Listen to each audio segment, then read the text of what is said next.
선제 공격을 했어요. 598년 고구려의 영주 공격. 이것은 수나라가 요서의 지배권을 넘보도록 묵과하지 않겠다는 강력한 의지의 표현이었다.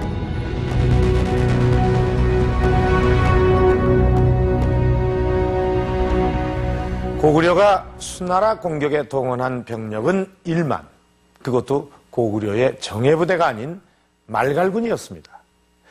대규모의 전쟁을 일으키겠다고 작정을 하고 그런 동원한 병력이 아닌 무력 행동에 대한 어떤 의지를 보임으로써 수나라의 움직임을 미리 차단하겠다는 그런 의도가 더 컸던 것으로 보입니다. 자, 그러면 이 같은 이 고구려의 선제 공격에 대해서 이 수나라는 어떤 반응을 보였을까요? 고구려가 이 영주지방을 선제 공격한 지 석 달 만에 수나라는 30만 대군을 조직해서 대대적인 이 고구려 원정에 나섭니다.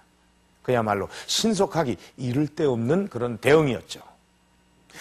이 전쟁을 하기 위해서 군사를 조직하고 또 물자를 조달하는 데는 꽤 많은 시간이 걸립니다.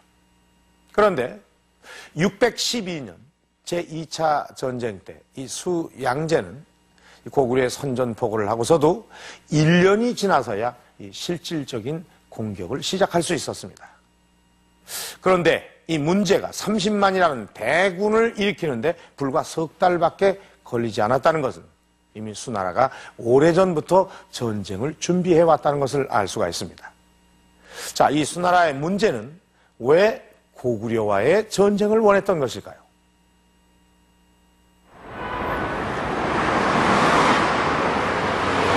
중국 섬서성 서안시. 장안이란 지명으로도 불렸던 이곳은 중국에서도 손꼽히는 역사 도시다. 수천 년간 13개의 왕조가 이곳을 수도로 정의했다. 수나라 역시 이 가운데 하나였다. 1400년 전 이곳 장안에서 수나라를 세운 문제 양견. 장안에서 조금 떨어진 외딴 마을에 그의 무덤이 있다. 언뜻 보기엔 그저 야트막한 언덕 같아 보이지만 그 앞에 세워진 비석은 무덤의 주인이 분명 수문제임을 말해주고 있다.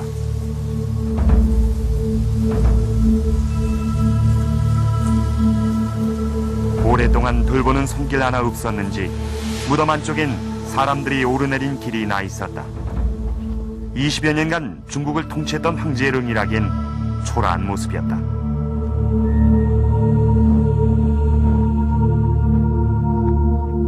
분열돼 있던 중국을 400년 만에 통일하는 업적을 이뤘지만 문제에겐 치명적인 약점이 있었다. 원래 북주의 왕 정제의 외할아버지였던 그는 어린 나이에 정제를 대신해 실권을 휘두르다가 581년 스스로 황제 자리에 올랐다. 때문에 집권 초기엔 수많은 비판과 반란에 시달려야 했다.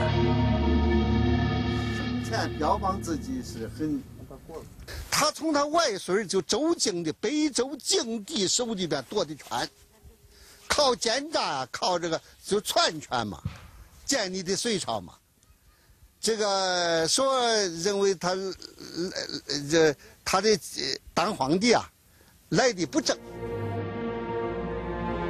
자칫 통감엔 문제의 등급 과정에 대한 당시의 평가가 어땠는지를 알 수 있는 기록이 있다. 황제는 본래 공덕이 없는 사람으로 천하를 사취하였다는 것이다.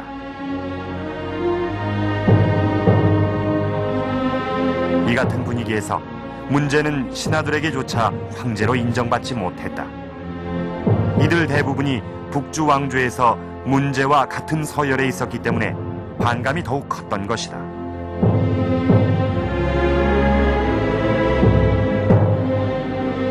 당시 수나라의 명문 귀족 양소는 공공연하게 자신을 천자로 칭했다고 전한다.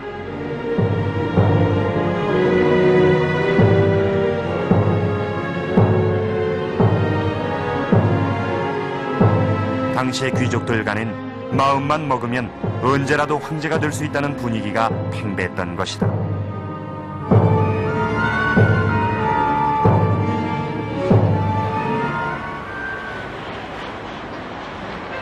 때문에 문제는 왕조의 정통성을 확보하고 통일 왕조의 위엄을 과시하는 데 많은 힘을 쏟았다. 장안에 새로운 성을 건설한 것도 이 같은 노력의 하나였다. 581년 수나라를 세우고 중국을 통일한 문제는 수도를 장안으로 옮긴 뒤 성을 쌓았다. 이것이 바로 지금의 장안성인 대흥성이다. 主要原因有这样几点：一点，他认为他取代北周是一场革命，所谓革命就要革元和换都，重新迁都，这是一个原因了。再一个，他这个人呢雄才大略呀，要志在统一全国。他原来呢在北周时候曾经封过大行宫，他要使国家兴旺发达，要统一全国。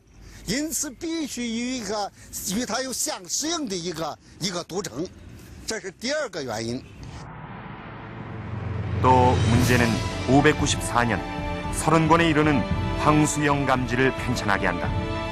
황수영 감지는 민간가요와 불경 등에서 신왕조의 정통화 논리를 추려 모으고 수나라의 정치적 이상을 집약해 놓은 책이었다.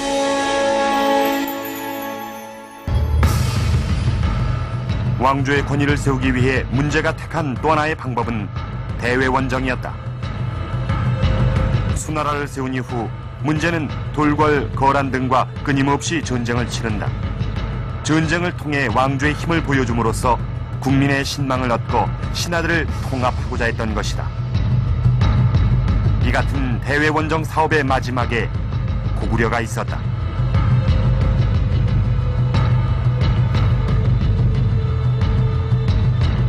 수나라의 중국 통일 전까지 동아시아 최대의 강국으로 군림해온 나라 고구려를 정복한다면 수나라의 힘을 만천하에 과시할 수 있을 터였다.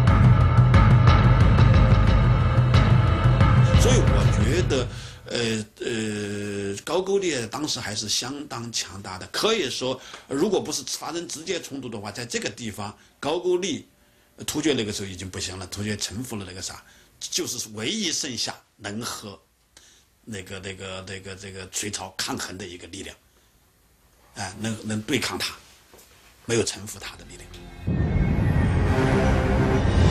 이 같은 분위기에서 수나라와 고구려의 일전은 피할 수 없는 일이었다. 598년 6월 고구려가 영주를 공격한 지 석 달 만에 수문제는 넷째 아들 양과 개국공신 고경 등을 지휘관으로 하는 대규모 원정군을 조직한다. 병력의 수는 무려 30만.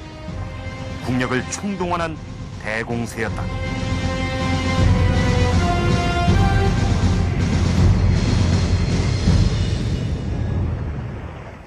원정군의 규모와 지휘관의 면면만 보더라도 이 수 문제가 이 전쟁을 얼마나 중요하게 생각하고 있는지 짐작이 되는데요. 자, 이렇게 이 고구려를 침으로써 통일 왕조의 힘을 대내외에 과시하고자 했던 이 수 문제의 야심은 결국 성공하지 못했습니다. 전쟁이 시작된 지 석 달 만에 수나라 군대는 10 가운데 8, 9이 죽었을 정도로 큰 패배를 안은 채 돌아가야 했던 것입니다. 이 삼국사기나 또 수서와 같은